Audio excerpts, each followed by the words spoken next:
Before we get started with today's podcast, we'd like to ask returning listeners to leave us a rating or review on your favorite podcast platform, iTunes, Spotify, SoundCloud, or wherever you listen to your podcasts. And if you really enjoy it, share a link to this podcast with friends or family who would enjoy hearing our weekly discussions about basketball and basketball culture. Now, on to the show. Jim, isn't it amazing when Michigan can keep this game to a 19-foot, 9-inch game inside that three-point line? It's all there. Welcome to the 19-9 podcast. I'm Aaron Meyer. I'm here with my co-host, Robert Wire. We're coming off another podcast. We just had one Lee Ellis who used to talk about the NBA all the time, and we're going to jump back in and talk a little Eastern Conference. How are you today, Robert? Oh, great. Basketball's back, baby. I know, right? It's so exciting. I've been following the Hoosiers very diligently now, but I've been sidetracked because there's been so much good NBA stuff, and I've got the league pass going, so it's hard to rip myself away to college exhibition games, although I'll have to at least get a little peek of the exhibition game this weekend. Yeah, I got the league pass for a month, and I got it has the crunch time where it goes from game to game. Man, it's just it's almost addictive, like right? Yeah, it's like it keeps pulling you in. I'm like, well, maybe I want to watch that game. I know. Yeah. Games you normally wouldn't watch, that's for sure. Well, everybody does their previews, and we did last week. We did the Western Conference with Truby, and I wanted to get you on here just to talk a little bit about the Eastern Conference, because I think it's fine, and I get why you do it before the season, but I also think then it's fun to watch just a couple games and still try to get like an outlook, because, if you had looked at the Celtics even in January, you would have probably said there's no chance that they're going to the NBA finals, but they did. And so it's fun to just kind of be able to have a little bit of content in there and a little knowledge of these teams, but still not know for sure where they're going to end up. So what's your general impression of the Eastern Conference so far, besides that my Bulls beat up on your Pacers last night? And, come on now. You guys are ready. I mean, you're ready for Wembanyama. You're ready for Wembanyama. Hey, we're right where we need to be. That's right. You just need to focus. Imagine Ben Mathurin with Wembanyama. How amazing that duo is going to be, and Halliburton. That trio. Oh man. Oh yeah, I'm excited for the young guys for the Pacers, but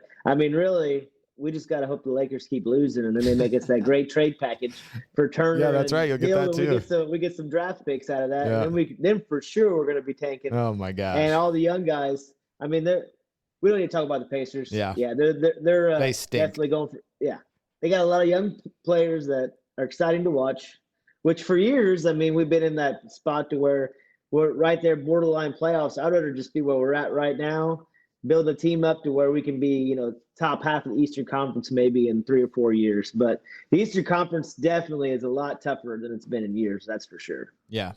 Here's the thing. They're right there with the 76ers and Nets. So again, it's early, and I'd be way more concerned if I'm them, right? Because the Pacers didn't start the season with the expectation, and they look like they're playing hard. And I think that's such a weird thing. Like, maybe these teams will turn it on. Some of them will for sure. But there is I feel like this is still criminally underrated chemistry in the NBA. Like, you look at paper, and you look at preseason, and you look at analytics, and you put these guys on a team together. You're like, oh, we're gonna be good. We got KD, Ben Simmons, Kyrie. Let's go. And they've got no center, they've got no defense, and the guys don't really like each other, or don't seem to. That I just don't know why teams keep messing that up. I think that as far as the Nets go, I think that they'll be fine. I think they'll make the playoffs. I think Simmons will get better as the season goes. I mean, Kyrie last night even said, make the playoffs or be in the play-in? Because don't forget 8, 9, 10. Okay, they'll play 10. Okay. They'll at least make the play. Okay. Is what I'm going with. Okay. I think that Simmons will get better as the season. He hadn't played in 2 years. It's going to take him a while to get back into basketball. I mean, this is the highest level of basketball in the world. Yeah. So, you can't just sit out for 2 years and have surgery and expect you're going to come in and, be the same person you were right away, unless you're Klay Thompson. Yeah. He's pretty good right now. Yeah.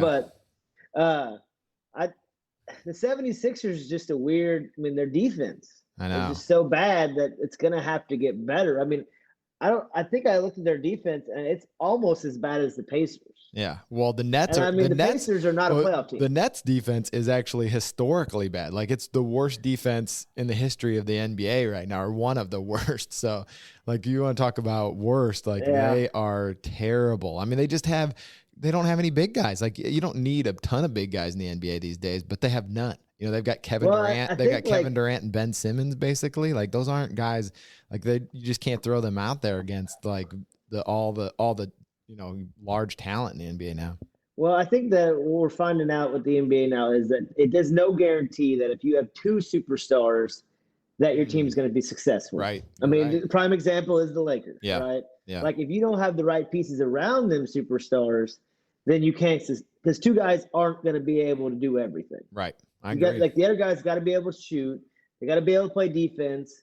You know, like maybe they're best creators, Yeah. but they got to be able to fill the roles. Yeah. You know, and I think that's with like the 76ers. I mean, it's really weird because you got Harris, you got Harden, and you have Embiid.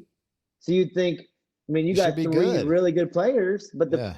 but they're just Harden's got to have the ball in his hand. Yeah. He always has everywhere. So then you have Embiid, which needs the ball. So I mean, somebody's going to lose out. I Yeah. mean, so I don't really know as far as. I mean, I think they'll still make the plans. I mean, let's just go with who we think's gonna get in the playoffs, and then Wow. we'll debate. Then we'll debate who we think is gonna make it out of the playoffs. Well, let's talk about the surprise team then. I think the Wizards are 3-1 to start, and they actually look pretty good. Oh, they do. Well, but see, they got the big deciding factor of will the unicorn stay healthy? Yeah, I know, but I mean, you I could mean, 'cause say, if but he goes people, down, but people say then- that all the time. Like I get like there's no team like you talked about, not even two superstars guaranteeing like you've got a good team right now. Like if one of your star players goes down, the NBA is just so talent heavy right now. Like you're not going to. If the Hawks lose Trae Young, if the Celtics lose Jason Tatum, if the if the Bucks, but he has a history. maybe besides the Bucks, like the Bucks seem to be unless it was Giannis, like he seems to be able to carry everybody else. Like Middleton's out, doesn't seem to matter. Like they took care of the Sixers last night, no problem with him pouring in 43 and 17 or something like that. Unbelievable. That guy is he's got the perfect nickname.